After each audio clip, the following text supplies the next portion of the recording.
less. You want to take away that power that they have.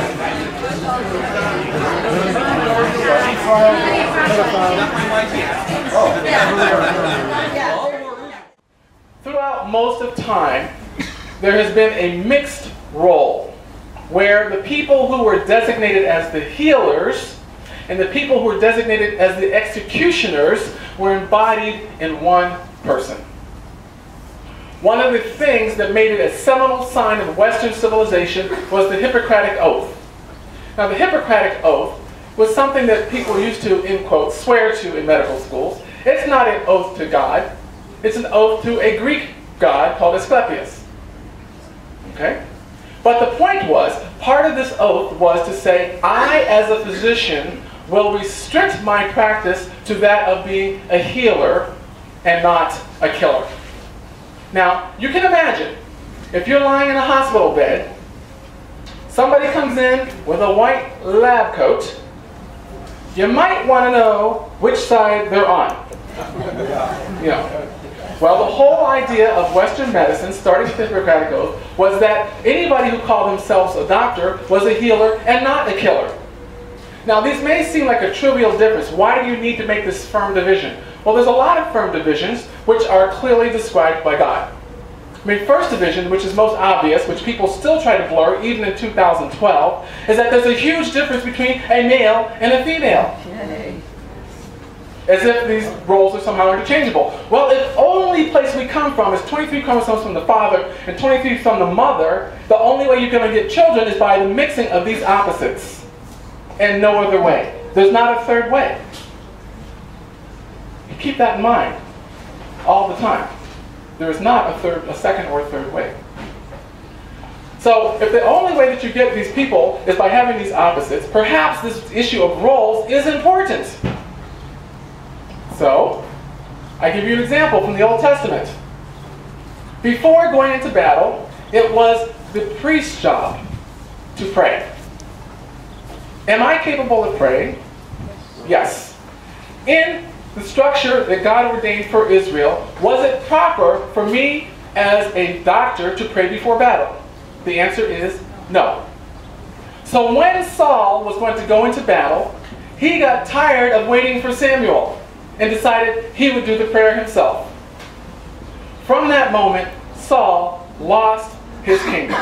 He didn't lose it immediately, but God ordained that he was no longer going to be king because he did not maintain his proper role.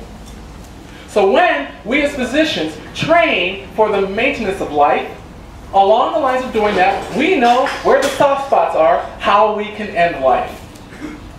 So what you have before you here is a bill which will force people who are trained to support life to suddenly be practiced in cutting off life.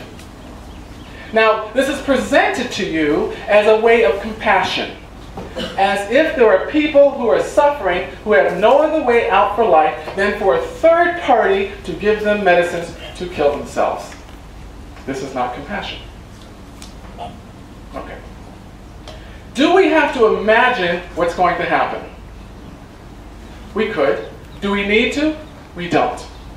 A physician-assisted suicide is already in place, for example, in the Netherlands for decades. What has been the results of physician-assisted suicide in the Netherlands? Number one, people kill themselves. Number two, doctors kill people. Number three, doctors kill people against their will. This is very well documented through anonymous surveys where they ask physicians, have you ever killed a patient on purpose without their consent? Upwards of 60% of physicians who do this admit that they've killed patients without the patient's consent. In the Netherlands, we have physician-assisted suicide in Washington and Oregon. What has been the result? Well, first of all, in Oregon, they've been doing it, I believe, for 15 years now. They are required by law to submit certain information every year about what happens. So, for example, in 1 year, they had 114 people who were prescribed a lethal dose of medicine, and they recorded that 71 people took the medicine and killed themselves. 73 people actually took the medicine. 2 people took the medicine and recovered, and later died of natural causes. Which means that something on the order of 50 people were given the medicine and didn't take it. Where is that medicine? Where is it? Did they use it to kill themselves? No. Did they use it to kill somebody else? Who knows? Some people claim they took the medicine 3 years after it was prescribed. Now, supposedly there are protections built into this bill where you first of all have to have confirmed that you have 6 months or less to die. 6 months or less to live. If somebody takes the medicine 3 years later, somebody was wrong in their estimate. Now, I personally am the smartest doctor I know. And I have never made a mistake that I can think of. And none of my patients have ever died. So have any of you ever been to a doctor that made a mistake? Yes. Said you had a cold and it turned out to be pneumonia? Said that your rash was one thing and it turned out to be a skin cancer?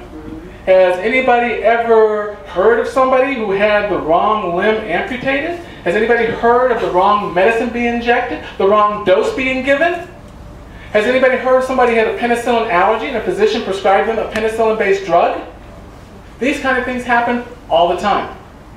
So here, when somebody's trying their best to save life and they kill, you are now asking that they make an estimation of how long you're going to live. Has anybody heard of someone who was supposed to be dead in 3 months and was alive 3 years later? Yeah. If all these things are true, then this is prima facie evidence that physicians should not be in a position where they are licensed to kill. My name is John Diggs. It's not John Diggs 007, licensed to kill.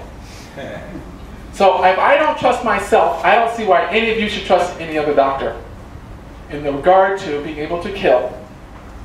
Because that's what it boils down to. The medicines become uncontrolled. They can be used for multiple purposes. And the most important thing is it causes a complete erosion of their sense of what life is all about. People think that somehow being dead is an alternative to suffering. It's not. Because one thing that God created is He created us to live forever. He created us to live forever, and we're going to live forever someplace. So when you say, this gift that you have given me, God, is of so little value that I'm going to not let it expire as it must. You know, people talk about a right to die. If you're going to give up that gift, that is a rejection of God, which sort of gives you a predetermined place where you're going to live forever. Okay? Actually, through suffering is when some people come to God.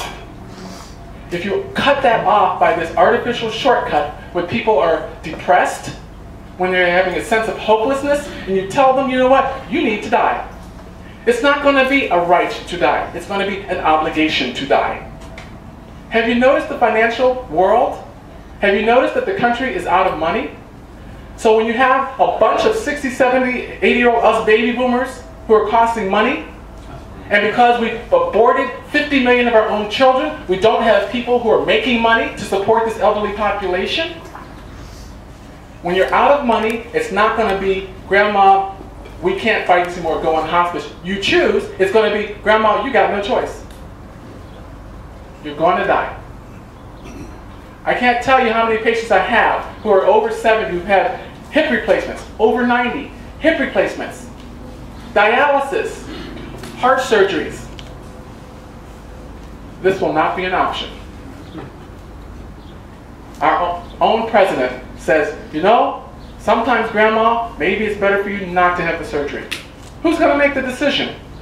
Not your personal physician. As this cheapening of life goes on, it will become so cheap that the first question was going to be, how much are you going to cost?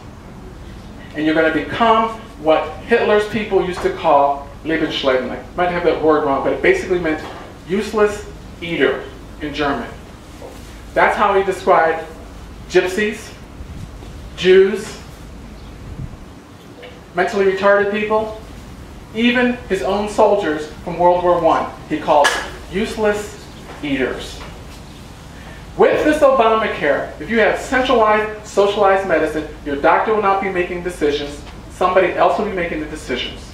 If part of this is physician-assisted suicide, you're going to have doctors who are suddenly completely undermining their basic oath, and you're going to have a cheapening of life to the degree that you cannot imagine. This is not compassion, it's just the opposite. It's more along the lines of, you know what, I can't stand to see you suffer, I want you out of my sight. Go someplace and die. They will use this other language to make you think you're being nice, being compassionate, taking care of somebody who's in incredible suffering. But it is through suffering that we find some things that sometimes are covered up by our everyday lives. And that is to find the heart of God. So thank you for your time.